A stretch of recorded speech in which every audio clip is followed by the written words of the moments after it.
Here we are, Monday afternoon. Oh. Tripped over the box. Silverado City. Bedside is where it will sit.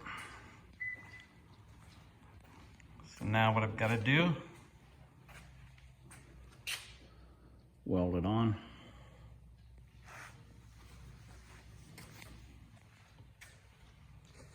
Glue on the top.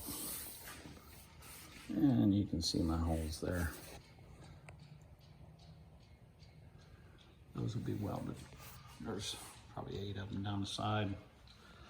A couple of weld spots in there. 3 weld spots right there. I got the bed tailgate pounded out. They got the rough out. So